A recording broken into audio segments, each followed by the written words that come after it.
Fala galera, professor Juliano na área aí com vocês novamente. Estamos aqui, pessoal, infelizmente, para a nossa última aula sobre o mundo grego, sobre as características dessa civilização maravilhosa, magnífica que a gente viu até as nossas aulas de hoje. Né? Falaremos então, hoje a gente vai fazer uma dinâmica um pouco diferente nessa aula, nós faremos a correção de exercícios. Né? E vejam, percebam a importância que a gente tem do mundo grego, percebam como que a cultura grega é importante. Né? Aqui eu deixei o mesmo quadro que a gente viu na nossa aula anterior, para a gente perceber quantas coisas importantes aqui e outras que eu não citei ainda, inclusive durante a aula. Como por exemplo, aqui no período clássico, galera, nesse período clássico nós tivemos também o período que vai aqui, período que nós temos as guerras acontecendo, né? Nós temos duas coisas extremamente importantes que acontecem aqui, não necessariamente apenas durante esse período, mas uma delas que é importante, culturalmente, filosofia, e outra que você tem que aprender a defender, a democracia. Tá? A democracia é dos males o menor. Não é uma forma de governo perfeita, mas é a melhor que a gente tem, certo? A democracia, que é o povo participar da política, o povo escolher os seus governantes, os seus representantes, surge, lembra? Aqui, ó, com o Clístenes, que é aquele último dos reformadores. Né? Então, nós vimos, vamos chegar até ele, vamos fazer uma trajetória rapidinha. O período creto-micênico acaba com a primeira diáspora, surgem as genos, acontece a colonização, segunda diáspora, as polis vão se desenvolvendo, surgem as cidades-estado, e aqui chegam os reformadores desse período clássico. Né? O Drácon, o Solon e depois o último, que é o Clístenes, criador da democracia. Lembra? Democracia para eles é diferente do que é para nós. Né? Quem participava da democracia é apenas os cidadãos. Hoje é uma outra forma, ok? Mas é extremamente importante. A democracia não é importante no teu dia a dia? Super importante. É importante você poder escolher quem é nós podermos escolher quem são os nossos políticos. A gente tem que dar valor à democracia. A gente tem que valorizar cada vez mais. Por mais que aquele político A ou B às vezes não seja perfeito, ainda assim a gente tem que valorizar que a gente pode escolher. Já pensou se chega alguém que toma um poder que você discorda totalmente, vai ter que ficar vivendo sobre aquilo por muito tempo? É algo horrível. O povo participar do governo surge aqui, ó. É importante. Valorizem isso tudo, certo? E outras coisas, né? Nós temos também parte da cultura. O que mais se surge culturalmente no mundo grego, galera? Filosofia, a democracia, o teatro surge aqui com os gregos, a poesia de uma maneira parecida com o que nós temos hoje surge nesse período também. A história, o primeiro historiador do mundo está aqui, que é o Heródoto.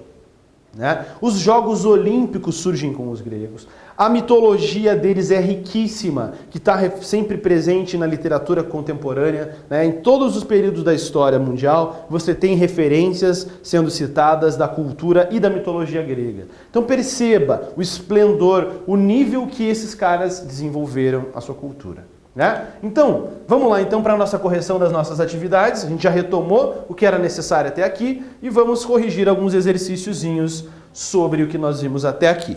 Beleza, galera? Então vem comigo ali na tua página 201, que você vai ter do teu material didático, e observa ali.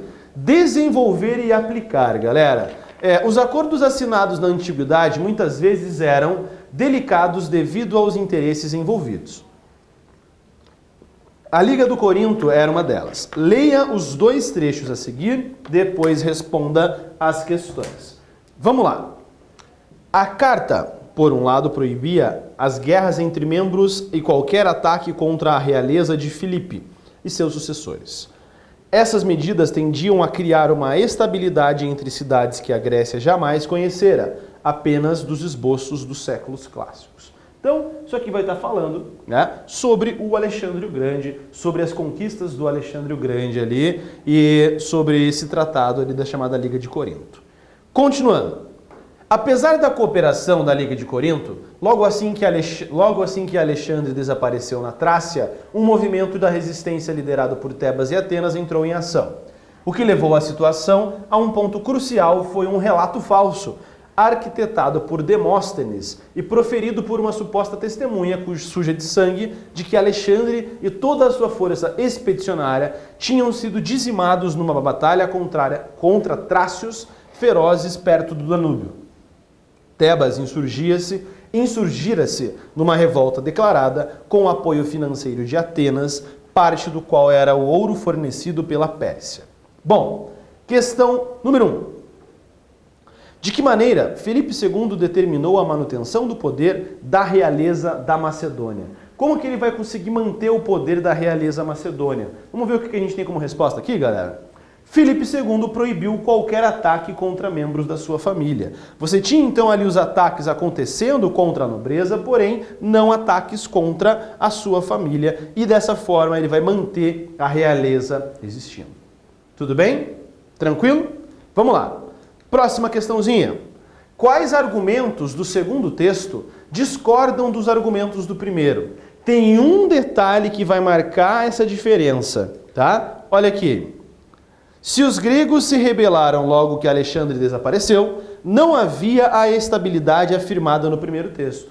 O primeiro texto fala que existia estabilidade. O que significa a palavra estabilidade, pessoal? Significa que você vai ter um padrão, a manutenção daquilo acontecendo por bastante tempo. Só que se essa estabilidade realmente existisse, os gregos não se rebelariam, né? Logo que o Alexandre saiu ali então daquelas regiões dos domínios gregos, as cidades agora, não mais cidades-estado, vão se rebelar. Se essa estabilidade realmente acontecesse, as cidades não se revoltariam contra ele. Isso não ocorreria, certo?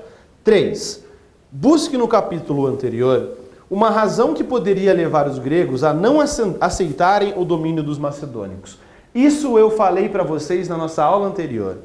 Por que os gregos se negavam a serem conquistados pelos macedônicos? Primeiro, nenhum povo quer ser dominado por outro. Segundo fator, que é o que a gente tem na nossa resposta aqui, os gregos consideravam os macedônios semi-bárbaros. O que é bárbaro? Bárbaro a gente vai estudar ele no conteúdo sobre Roma, mas dessa maneira para os gregos é o seguinte: bárbaro era qualquer povo que não tivesse a cultura grega. Os povos que ficavam um pouco mais ao norte ali da Península Balcânica eram povos considerados bárbaros. Povos que tinham culturas diferentes, culturas pagãs. Por isso eles eram chamados de bárbaros, mas não é no sentido pejorativo. Para eles eles tinham uma cultura diferente da grega, portanto eles eram chamados de bárbaros, ou semi-bárbaros. Então, os gregos, que tinham toda uma cultura extremamente desenvolvida, sofisticada, estavam sendo conquistados por um povo semi-bárbaro, que não tinha essa cultura. Então, graças a isso, os gregos, um detalhe, conforme a gente for corrigindo, você vai pausando o vídeo e vai colocando a resposta aí no seu caderno, ok? Os gregos consideravam os macedônios semi-bárbaros, atrasados política e culturalmente.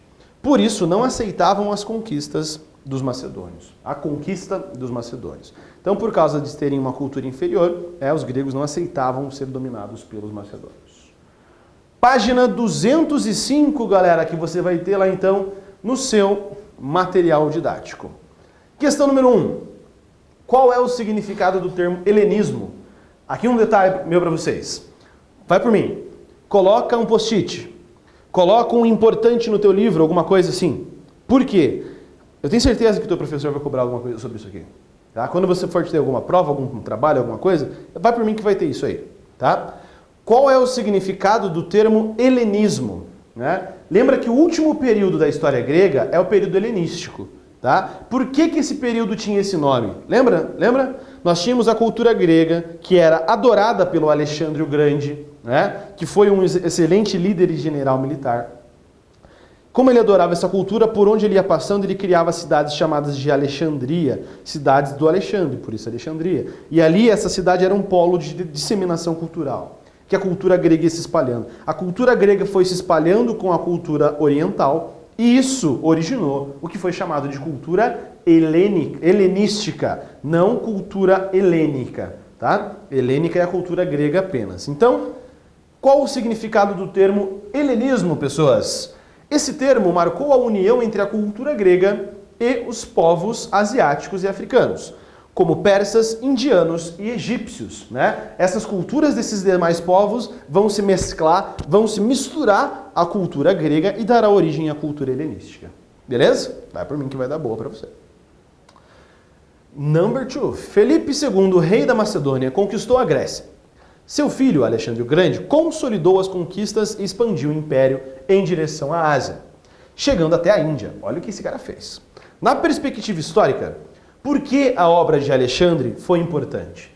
Por que, historicamente, nós temos, então, o Alexandre o Grande sendo considerado um cara importante, galera? Vamos ver? A principal obra de Alexandre não foi a conquista militar. Olha que detalhe importante. Conquistas militares, muitos generais fizeram. Só que o que foi de diferente? O que marca? O que significa, caracteriza o governo do Alexandre? Não foi a conquista militar, mas sim a união cultural entre os povos ocidentais e orientais. A mistura da cultura grega com a cultura oriental. Da filosofia racional, direta, grega, com o dualismo que a gente tem da cultura oriental. Tá? Você tem a mistura dessas duas e surge uma cultura riquíssima, que é a cultura que a gente vai chamar de helenística. Beleza? 3 e última, não fica triste, não chora, depois a gente volta. Qual é a principal característica do Império de Alexandre que se diferenciava de outras organizações imperiais? O que esse cara fez de diferente que possibilitou a ele conquistar tantas terras? Lembra o que eu falei? Lembra ou não? Vamos ver. Alexandre não era apenas um conquistador militar, buscando saquear cidades e escravizar populações inteiras. Ele não queria apenas dominar a galera, ele não queria tomar conta de tudo. Seu projeto era também de trocas culturais e tolerância às crenças de outras civilizações. Graças à tolerância do Alexandre o Grande, graças a ele conseguir permitir que outros povos mantivessem a sua cultura, ele vai conseguir dominar essas regiões, certo? Uma coisa é você chegar lá e impor a tua cultura para uma nova região. A outra é falar o seguinte, ó, vocês todos aqui, vocês fazem parte do Império Macedônico. Só que vocês podem manter a cultura de vocês. Para eles vão só mudar de dono, mas vão continuar mantendo a sua tradição. E isso é importante para que um povo não se revolte. Se você quer obrigar um povo a mudar a sua cultura, esse povo pode se revoltar. E como isso não aconteceu, o império foi se expandindo cada vez mais.